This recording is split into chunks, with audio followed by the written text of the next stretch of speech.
Hello everyone. देखिए, अपन ने पिछली क्लास में ईसीएम कंप्लीट कर ली थी। ठीक है, ईसीएम इलेक्ट्रॉनिक केमिकल मशीन अपन कंप्लीट कर चुके थे और अपन ने ईसीएम और ईडीएम में डिफरेंस भी देख लिया था। ठीक है, आज अपन को नई मशीन पढ़ना है, वो है अब्रेसिव जेट मशीनिंग। ठीक है, तो अब्रेसिव जेट मशीनिंग जो है वो भी मैकेनिकल इरोजन पे काम करती है। ठीक है, अब्रेसिव जेट मशीनिंग भी काय पे काम करती है? आपकी मैकेनिकल इरोजन पे। ठीक है ना? तो ये देखिए, ईसीएम और ईडीएम पढ़ लिया था अपन ने, डिफरेंस पढ़ लिया था। ठीक है, अब अब्रेसिव जेट मशीन आपको पढ़ना है। ठीक है, हिंदी में नाम है उसका अपघर्षण जेट मशीन। ठीक है, देखिए, अपघर्षण जेट मशीन, अपघर्षण जेट मशीनिंग एक ऐसी प्रक्रिया है जिसमें अपघर्षक कणों, जो अब्रेसिव पार्टिकल्स रहते हैं, उनको हाई स्पीड से एक फ्लूइड में कंप्रेस्ड फ्लूइड में किस पे, वर्क पीस पे इंपैक्ट कर डाला जाता है, जिससे आपका मटेरियल रिमूव हो जाता है। ठीक है, तो ये आपकी कौन है? अब्रेसिव जेट मशीन कहलाती है। अब इसका वर्किंग प्रिंसिपल देख लीजिए, वैसे ही है जैसे मैंने बताया है आपको कि अपघर्षक कणों को उच्च गति की एक नोजल से गुजारा जाता है और जेट के रूप में किसी सतह पर टकराया जाता है, तो उस सतह का कटाव होने लगता है एवं इस प्रकार से आवश्यक निर्माण, जो भी आपको निर्माण करना होता है, वो आपको मिल जाता है। देखिए, इस प्रकार का ये पूरा सेटअप होता है। ठीक है, देखिए यहाँ पे कार्यखंड है।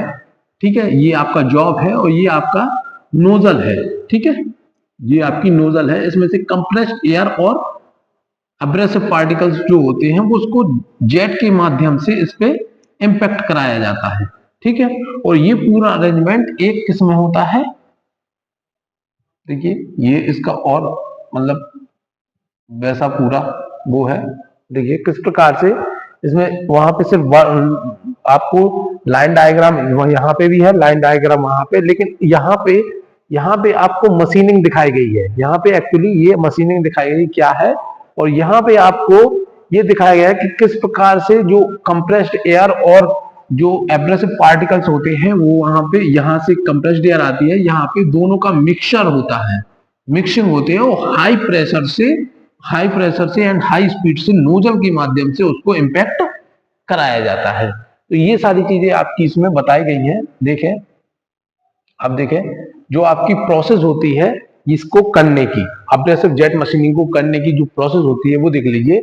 इस विधि में अत्यधिक महीन कणों को अपघर्षक कणों का प्रयोग किया जाता है। अपघर्षक कणों के रूप में सिलिकॉन कार्बाइड, ठीक है, जो एब्रेसिव पार्टिकल्स रहते हैं उनके रूप में किसको, सिलिकॉन कार्बाइड, एल्युमिनियम ऑक्साइड और शीशे का पाउडर आदि प्रयोग किए जाते हैं। इन अपघर्षक कणों को यदि किसी विधि से उच्च दाब और किसी कार्यखंड की सतह पर नियंत्रित रूप से गिराया जाए तो उनकी कटाई की जा सकती है। ठीक है, तो compressed air plus abrasive particle को दोनों का मिक्सचर्स करके उस पर किस पे इंपैक्ट कराया जाता है, आपके जॉब पर। ठीक है ना? तो देखिए ये सारी चीजें लिखी हुई हैं किस प्रकार से।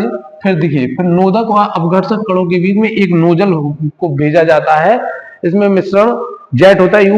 ऊपर के डायग्राम का पूरा वर्णन ये आपको यहाँ पे मिल जाएगा। ठीक है, अब जो नोजल रहती है, ठीक है, अब नोजल में किसको गिराया जाता है, कंप्रेस्ड एयर के, मतलब जो आपका फ्लूइड रहता है उस फ्लूइड के रूप में किसको यूज किया जाता है, एयर हो सकती है, नाइट्रोजन हो सकती है, कार्बन डाइऑक्साइड हो सकती है। ठीक है, अब चूंकि जब ये नोजल से गुजरते हैं तो नोजल का भी कुछ वियर होगा। ठीक है, जब यदि नोजल का कुछ वियर होगा तो फिर नोजल का मटेरियल भी डिपेंड करता है आपकी मशीनिंग पे। ठीक है, तो नोजल दो टाइप की बनी होती है, एक होती है सीमेंटेड कार्बाइड की, एक होती है सेरेमिक्स की। ठीक है, तो सेरेमिक्स की जो नोजल होती है वो ज्यादा स्ट्रॉन्ग, मैंने आपको बताया था कि बिफोर डायमंड सबसे हार्डेस्ट मटेरियल सेरेमिक्स होता है, ठीक है। उसके पहले सीमेंटेड कार्बाइड होता है। तो इस प्रकार उनकी जो नोजल होती है बहुत हार्ड मटेरियल से बनी होती है, ताकि कम से कम वियर आपका नोजल का हो। जितना वियर एंड टियर हो कम होगा, उतनी मशीन आपकी इकोनॉमिकली वर्क करेगी, ठीक है।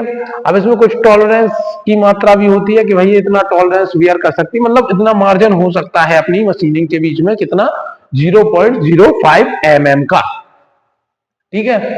अब ये तो हो गई आपकी अब्रेसिव जेट मशीनिंग। आपको सीधे सीधे अब्रेसिव जेट पार्टिकल्स को आपको जॉब पे इंपैक्ट कराना है, और आपको डिजायर शेप, जो भी आपको शेप चाहिए हो, जिस प्रकार की कटिंग चाहिए हो, वो आपको मिल जाएगी, ठीक है। अब उस एजीएम के एडवांटेजेस क्या है? एडवांटेज सबके सेम ही रहते हैं। देखिए, प्रारंभिक लागत कम होती है, इनिशियल कॉस्ट कम है। हाँ, अब ये देखिए, इससे थिन पार्ट्स की, मतलब बहुत पतली नोजल होती है, तो आप इससे पतले से पतले पार्ट की भी मशीनिंग आराम से कर सकते हैं। यह बहुत सस्ती विधि है, इसमें बिजली का व्यय कम होता है। इस विधि के संपर्क सतह तथा ऊष्मा जनित नहीं होती है, इसलिए सतह परिष्कृत खराब नहीं होती, मतलब जो उसकी सर्फेस फिनिश होती है वो खराब नहीं होती है। इस विधि में आधात्विक पदार्थ की भी मशीनिंग की जाती है, मतलब जो नॉन फेरस मेटल होते हैं, ठीक है, उनकी भी आराम से, मतलब आधात्विक पदार्थ की भी आराम से आप मशीनिंग कर सकते हैं, ठीक है। जो धातु के नहीं होते हैं, जैसे प्लास्टिक्स हो गए, तो उनकी भी आराम से आप मशीनिंग कर सकते हैं। लिमिटेशन देख लेते हैं, क्या क्या लिमिटेशन है। अब देखिए, यह बहुत धीमी गति है, इसमें धातु का पृथक्करण दर भी कम होती है, ठीक है, मतलब इम्पैक्ट के कारण हो रहा है सब कुछ, ठीक है। नोजल भी इसमें घिसता है, इस विधि से ज्यादा प्रदूषण करती है, ठीक है। इस विधि में परिशुद्ध एक्यूरेसी कम होती है, तो इस बहुत सरफेस फिनिशिंग के उद्देश्य से ये मशीनिंग प्रोसेस यूज की जाती है। कटिंग तो होती है, लेकिन सरफेस फिनिशिंग के लिए बहुत अच्छी सुटेबल है ये, ठीक है। एप्लीकेशन क्या क्या है देखें।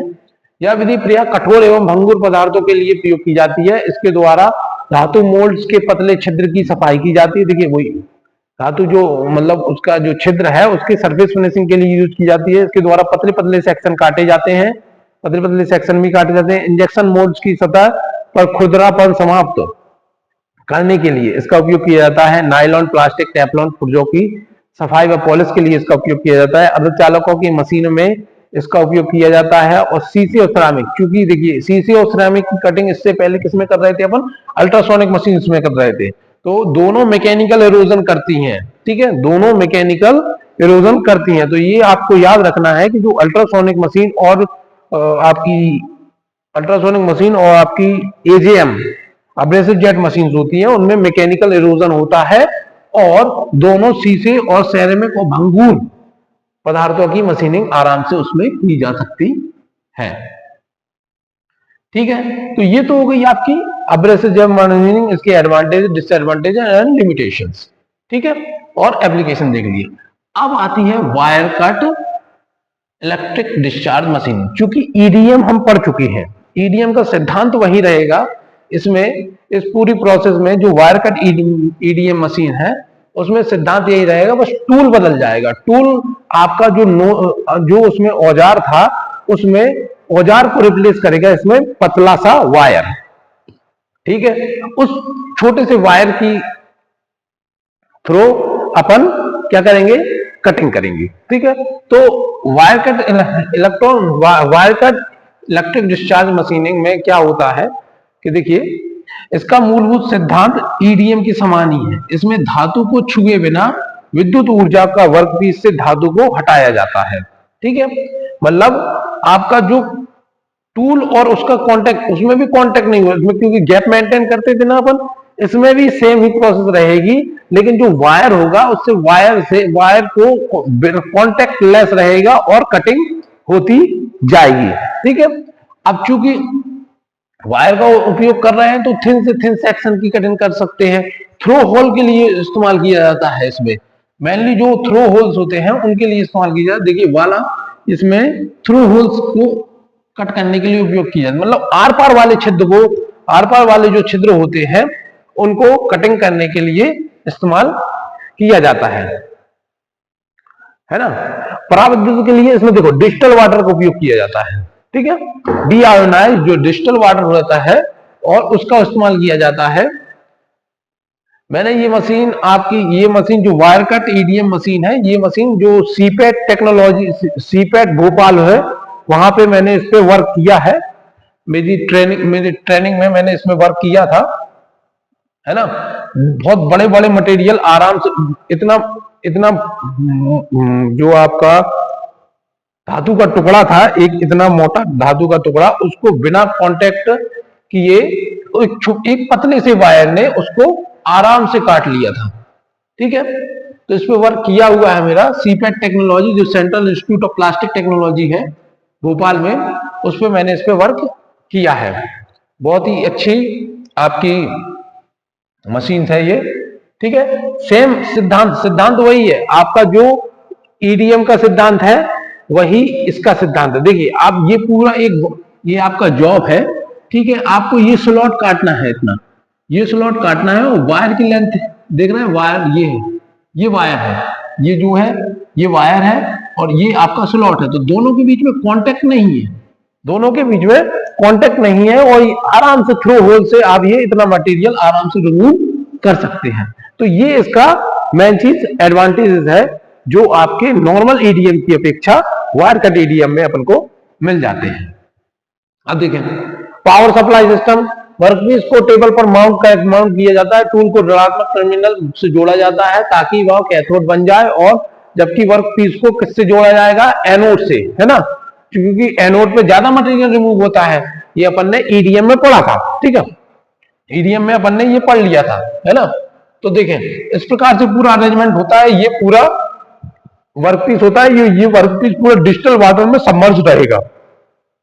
ये वर्कपीस जो रहेगा ये पूरा आपका डिजिटल वाटर में सबमर्ज रहेगा, और उस पर मशीनिंग प्रोसेस परफॉर्म की जाएगी, ठीक है। डाई इलेक्ट्रिक सिस्टम भी रहता है, ये देखिए डाई इलेक्ट्रिक सिस्टम, ये पूरा उस पे नोजल के द्वारा उस पर पड़ रहा होगा, और पूरा जो अपना डाई इलेक्ट्रिक सिस्टम में, डाई इलेक्ट्रिक फ्लूइड में ये आपका जॉब डूबा हुआ रहेगा, ठीक है। ये आपकी ईडीएम मशीन हो जाती है ना। इस प्रकार से आपकी ईडीएम मशीन, वर्किंग प्रिंसिपल सारा कुछ सब सेम है उसमें, ईडीएम के जैसा ही, बस उसमें ये है औजार को रिप्लेस कर लेगा आपका एक पतला सा वायर, ठीक है। अब देखें, अब ये उसके कुछ एडवांटेज है। देखिए इसमें बहुत तीखे कोण, जो शार्प एजेस रहती हैं, उनको आराम से उनको क्या कर दिया जाता है, काट दिया जाता है। उच्च स्तर की सटीकता और बेहतर सतह परिष्करण के लिए प्राप्त की जा सकती है।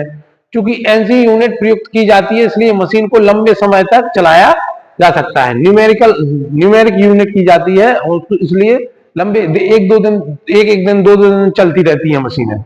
यह मशीन के बाद सतह उपचार संभावित पार्ट विरूपण की आवश्यकता को समाप्त कर देता है, क्योंकि डिजिटल वाटर में डला रहता है, कूलेंट का भी काम करता है वो, और आपका किसी भी प्रकार की आपको उस पर फिनिशिंग प्रोसेस नहीं करनी पड़ती है।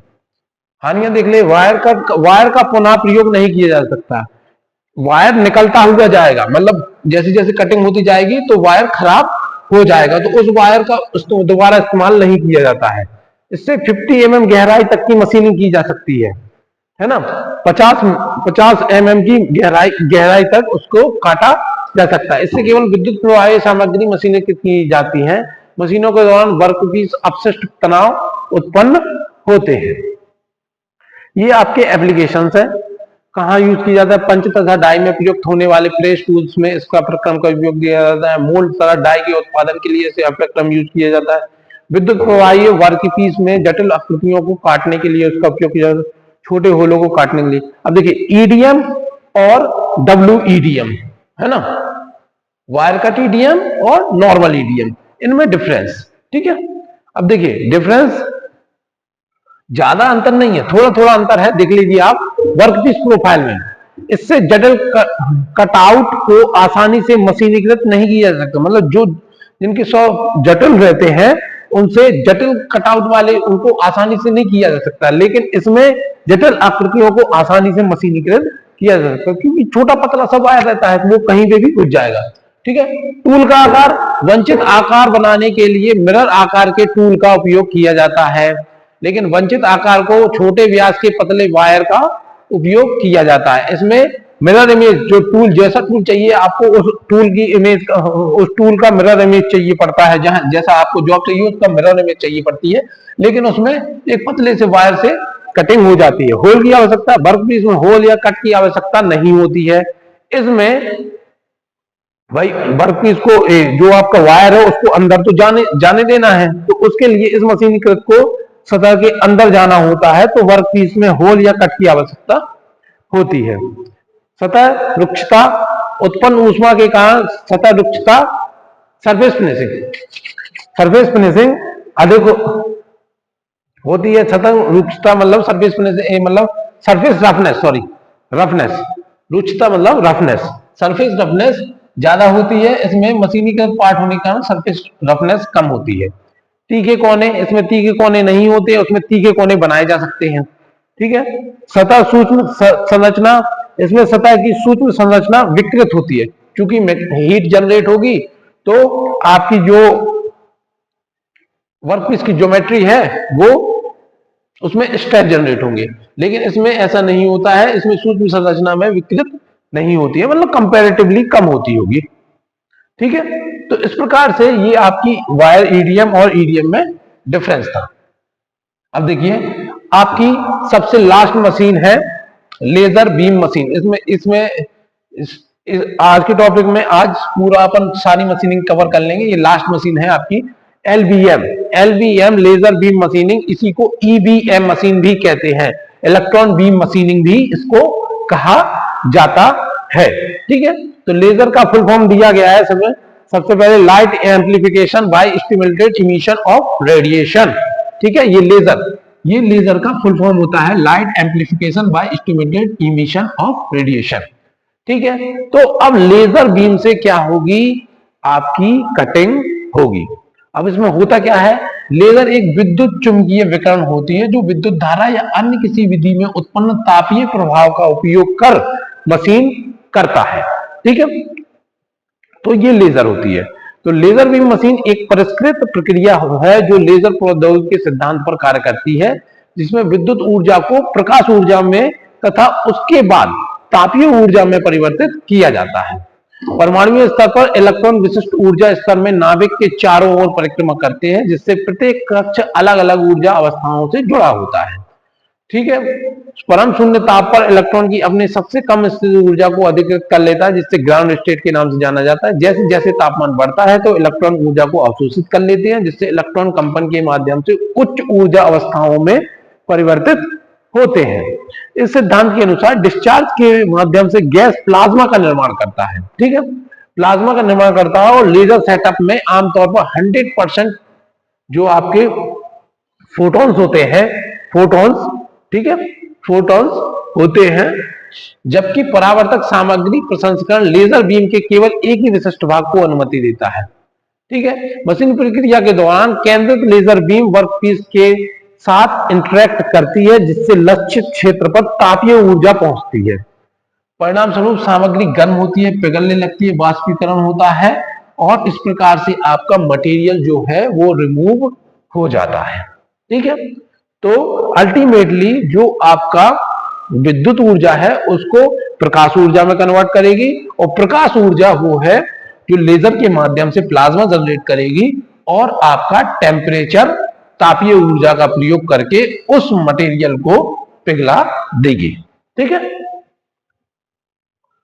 ये आपका देखिए ये डायग्राम है आपका एलबीएम का, एलबीएम और ईबीएम, ईबीएम भी बोलते हैं इसको, इलेक्ट्रॉन बीम मशीनिंग, क्योंकि इलेक्ट्रॉन बीम के द्वारा क्या होती है, कटिंग होती है। लेजर बीम मशीन के चित्र को देखो, ये दर्शाया गया है इसमें एक ये लेजर, यहां से लेजर निकलेगी और ये लेंस के माध्यम से, चूंकि लेजर यहाँ पे विकर्ण हो रही है, चूंकि लेंस लगा हुआ है, एक उत्तल लेंस लगा हुआ है, तो ये उसको एक निश्चित स्थान पर करेगी, निश्चित स्थान पर पॉइंट करेगी और वहां से कटिंग हो जाएगी। ठीक है। ये पूरा परावर्ती सतह होती है एक, ये परावर्ती अक्ष होती है, यहाँ ये शक्ति प्रदायक 2 यूनिट लगी हुई है जो उस ट्यूब में क्या करना, जनरेट करेंगी, आपकी लेजर जनरेट करेंगी। ठीक है। जब यहां से लेजर निकलती है, यहाँ पे ये लेजर डाइवर्ट हो रही है, उस डाइवर्जन को कम करने के लिए एक लेंस लगाया जाता है, फोकस करे ताकि, और फोकस वो आपका एक इंपैक्ट एक जगह हो जाए। ठीक है, ये पूरा अरेंजमेंट आपका ईबीएम और एलबीएम मशीन का अरेंजमेंट है। ठीक है, अब किस प्रकार से इसमें काम होता है वो देख लेते हैं। देखिए, मानव निर्मित रूबी का प्रयोग करते हैं। रूबी एक मतलब जो एक क्रिस्टल होता है, रूबी क्रिस्टल का उपयोग किया जाता है, जिसमें एल्युमिनियम ऑक्साइड और क्रोमियम की सूक्ष्म मात्रा का मिश्रण होता है। ठीक है, इसे मणिक छड़ भी कहते हैं, रॉड।